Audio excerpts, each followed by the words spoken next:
An Apple a Day by Hyperme. Chapter 18. You know, Master L, Watari commented, standing behind his employer. 3 apples a day is a bit melodramatic, don't you think? L took a hefty bite. No, I do not think so. Yagami-sensei made it very clear that he did not want me, so I will do my best to fulfill those wishes. As they say, Watari. An apple a day keeps the doctor away.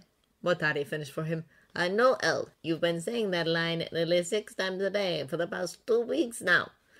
It is not my fault you do not remember it the first 84 times. He finished his apple down to the very core and tossed it in the wastebasket beside him.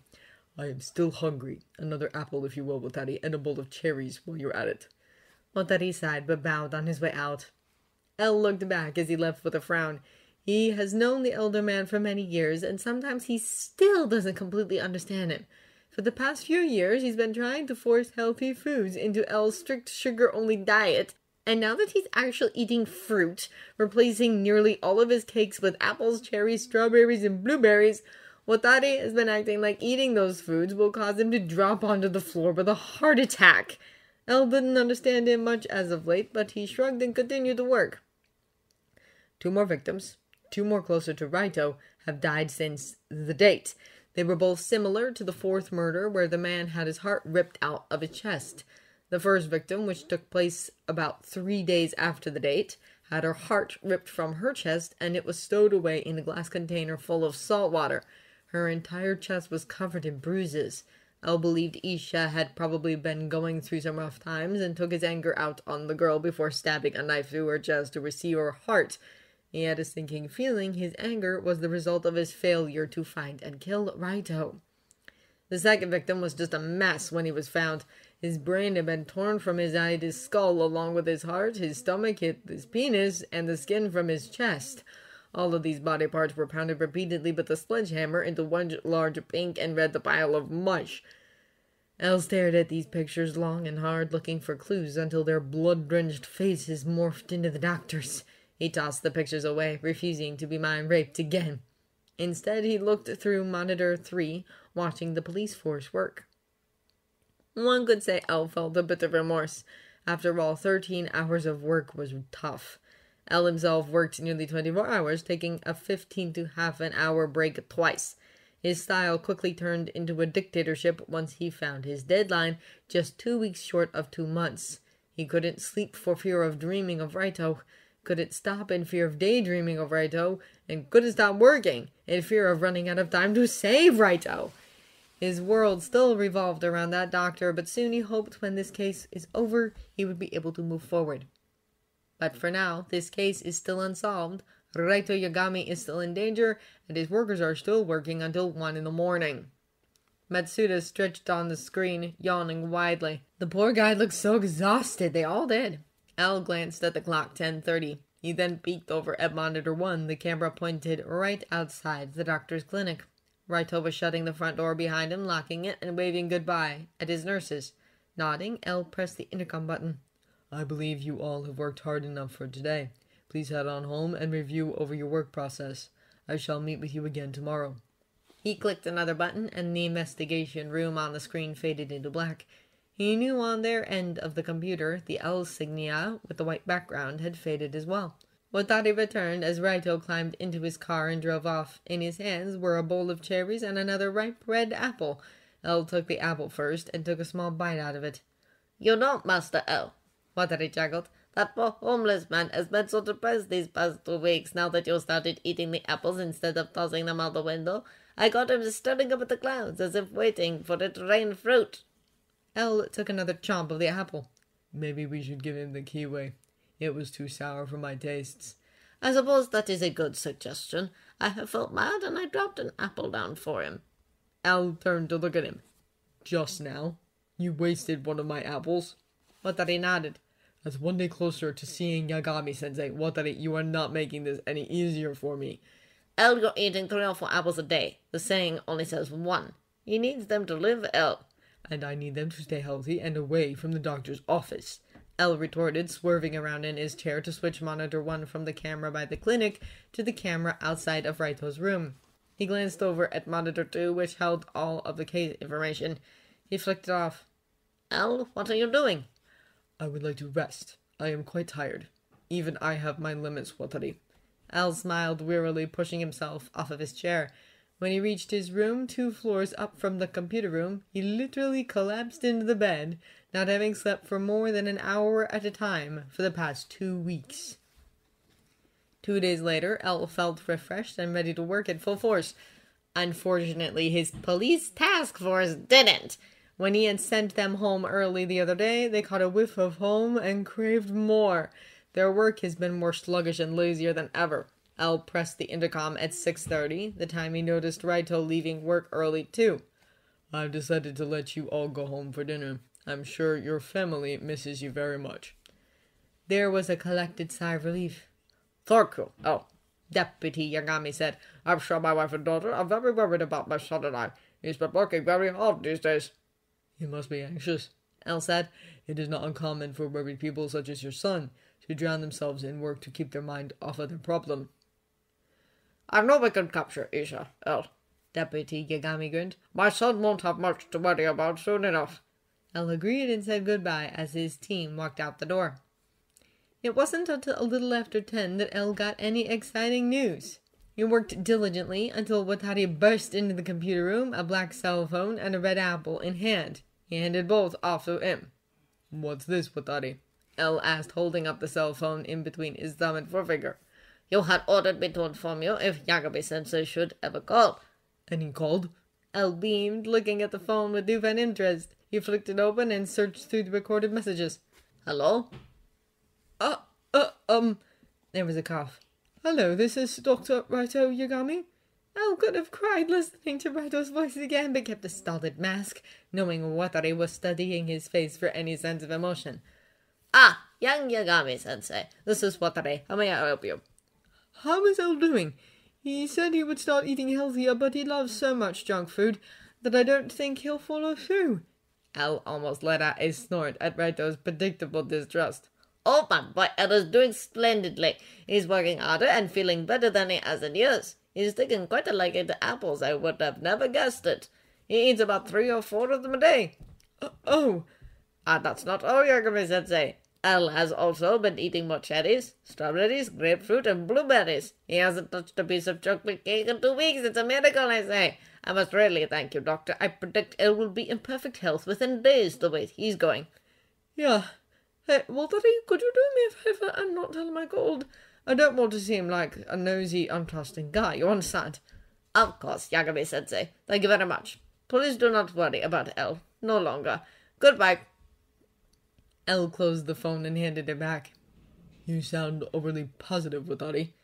"You don't want to meet him again, isn't that right? If I sounded like you weren't getting better, he might request you return for a checkup. The best way to discourage him is to make it sound like you're better off without him." El nodded, both knowing that that last statement was the complete opposite of the truth. The next day, El was stunned to not see Raito leave for work. His father had said that his son refused to get up and that he made no move to force him out.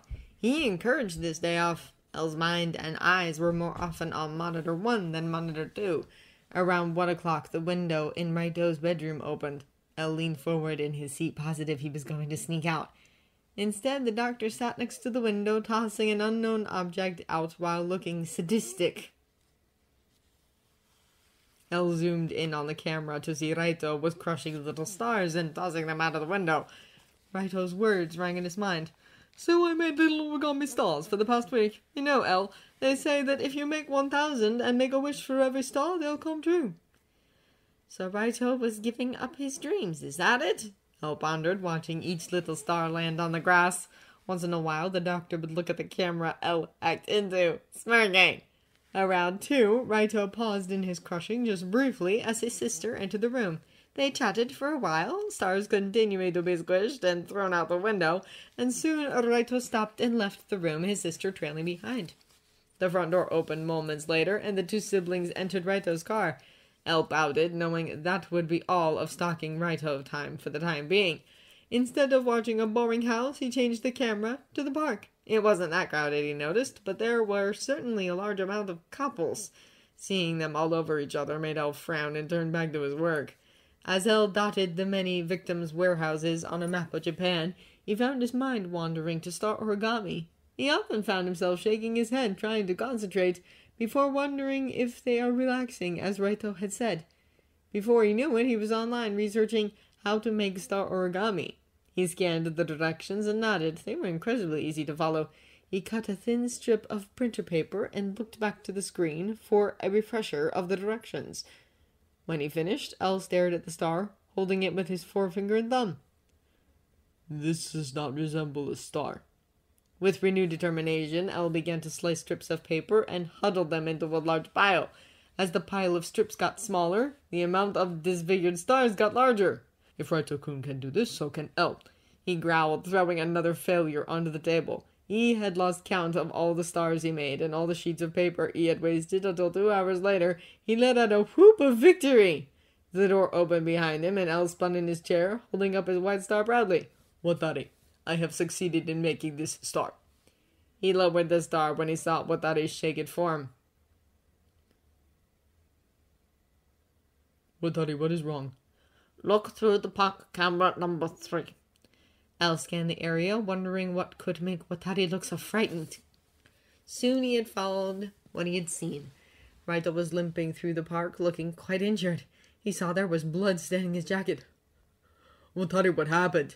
El demanded, fear eating his insides like termites to a piece of wood. Isha wouldn't attack during the day. Why is Raito bleeding profusely from his chest? Cold arms clung to his neck, making El jump 2 feet in the air. What's the matter, El? A harsh voice whispered in his ear. What's eating you, Oh, they're supposed to be stars. El clutched his fist to keep himself from attacking. Do you mind? I need to save Raito. But I am Raito, Yagami. El was forced to turn around. In front of him was a counter copy of Raito, from his hair to his mannerisms. Most would say exact, but El could see the flaws. You are not Raito Yagami Beyond, and I do not appreciate this one bit. Your hair is not honey-colored, but dark chocolate. Your face is vanilla ice cream, not butterscotch. Your lips are not pink cotton candy, but just plain white sugar. And your eyes are not Raito-kun's melted caramel. Yours are strawberry jam, red. B licked his lips, grinning. Lolly is becoming such a great player at this game. El frowned.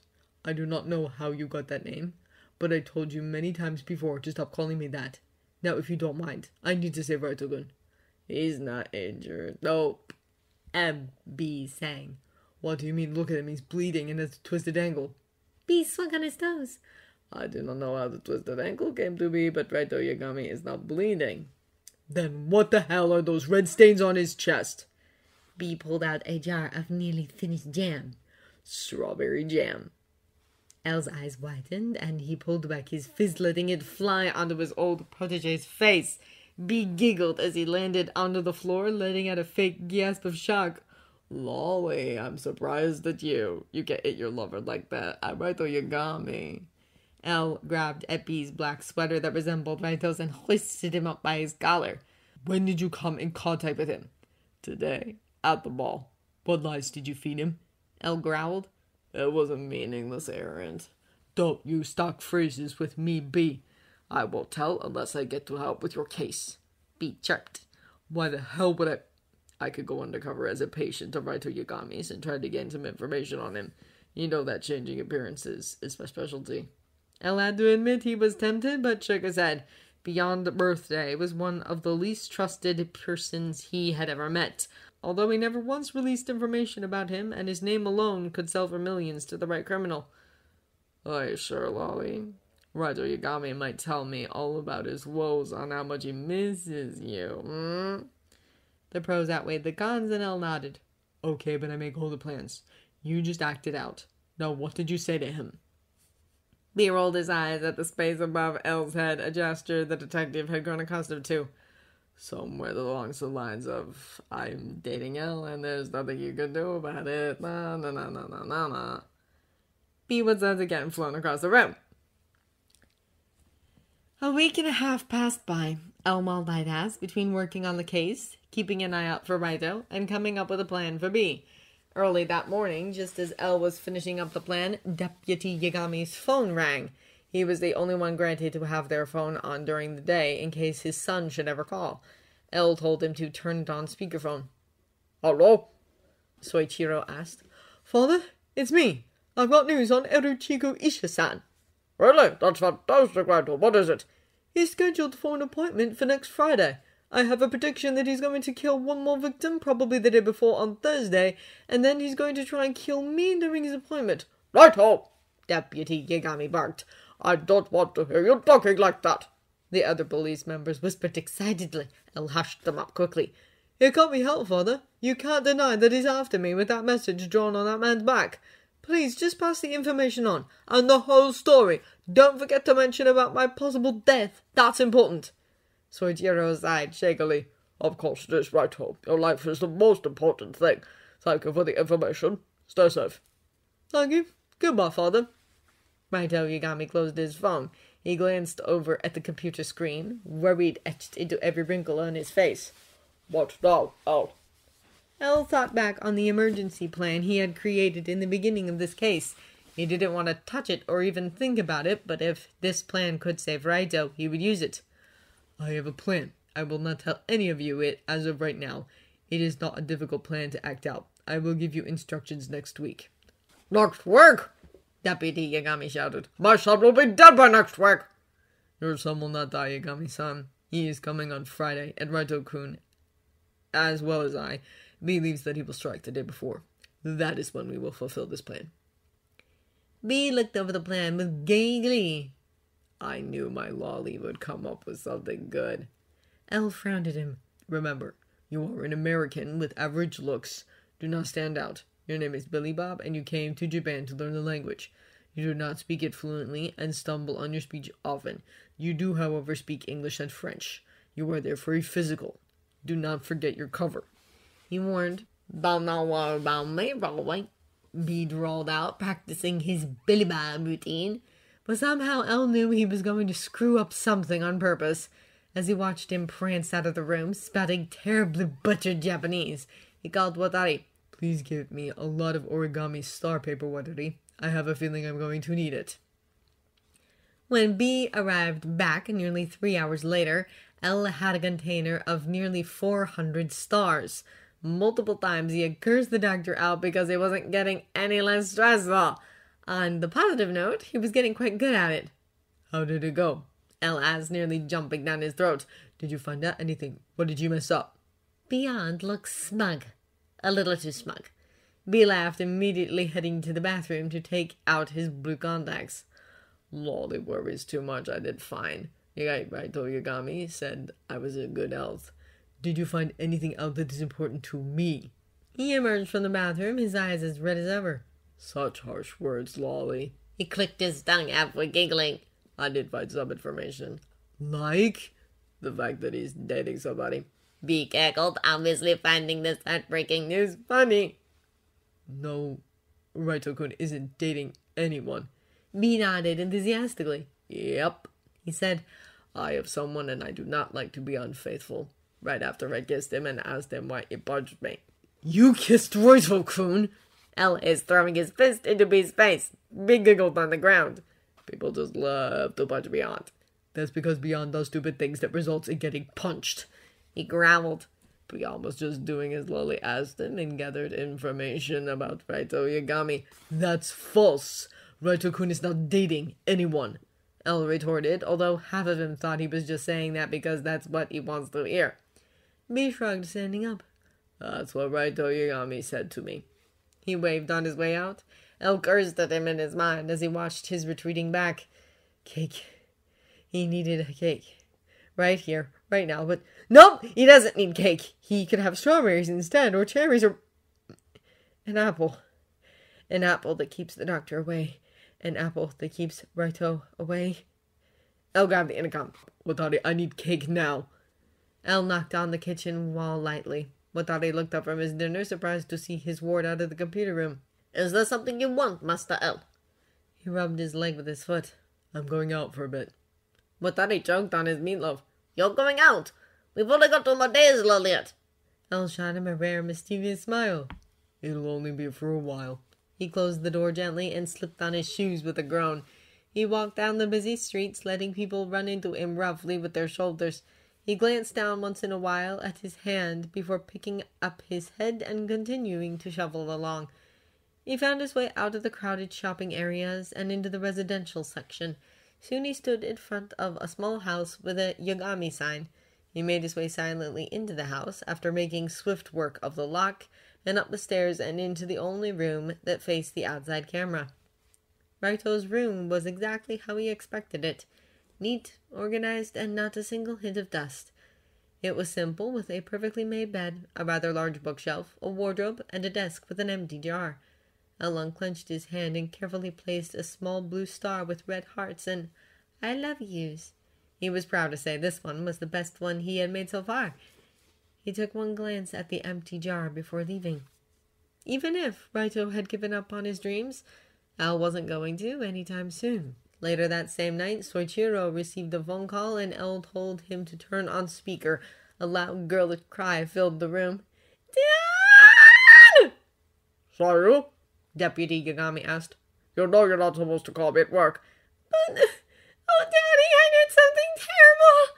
She cried harder, making it harder to understand her words. Her father told her to calm down, then speak slower. "I ganged up on Raito today. He got mad and yelled at me. Then he stormed out." The color in Deputy Yagami's face paled, and El felt his heart skip 10 beats. Sorry. This is very important. Where is your brother right now?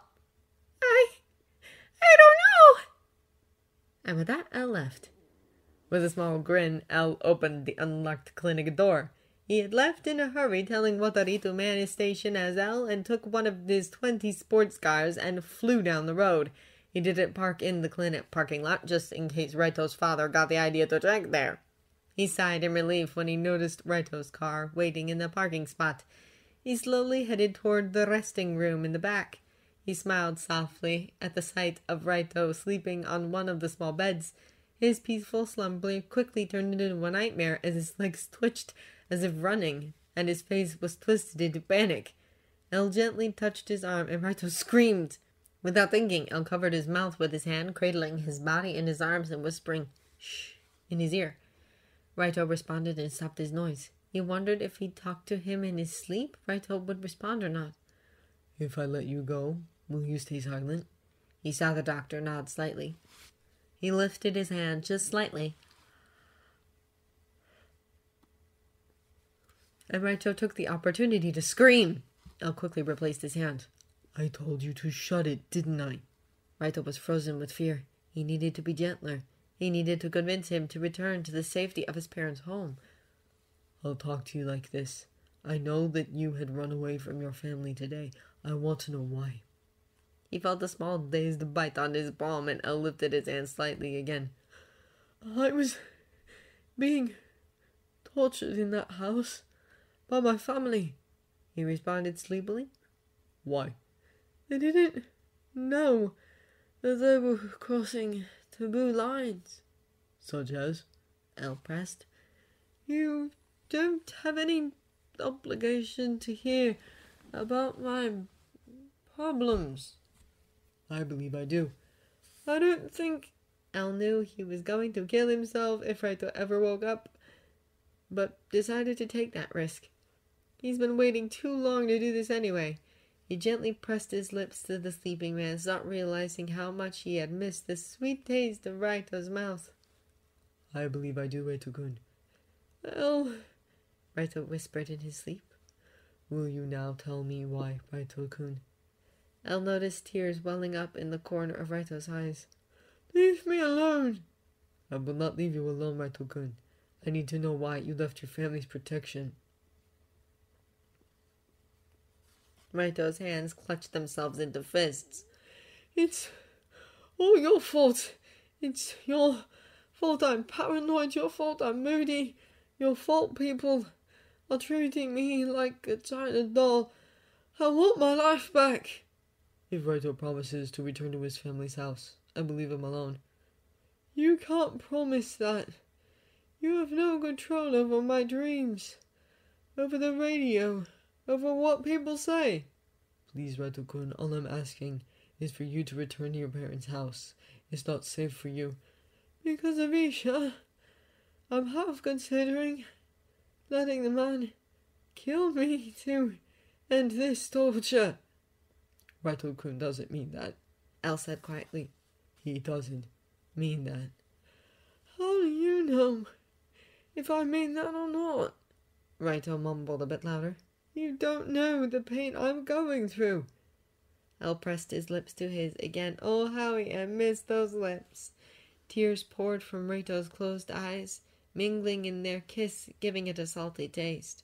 Raito had grabbed at Elle's shoulders, and he had his fingers tied in his honey hair. I believe, Raito-kun, that I know exactly how much pain you're in. Elle! Please, Raito-kun, if you won't do it for your own sake, then do it for mine. Please go back to your family. Until Isha is caught, I want you as safe as possible. Raito nodded slowly. Yes. He drifted into a deeper sleep, and Elle absent-mindedly played with Raito's soft hair, threading his fingers through it. He smiled softly at him, kissing his lips once more.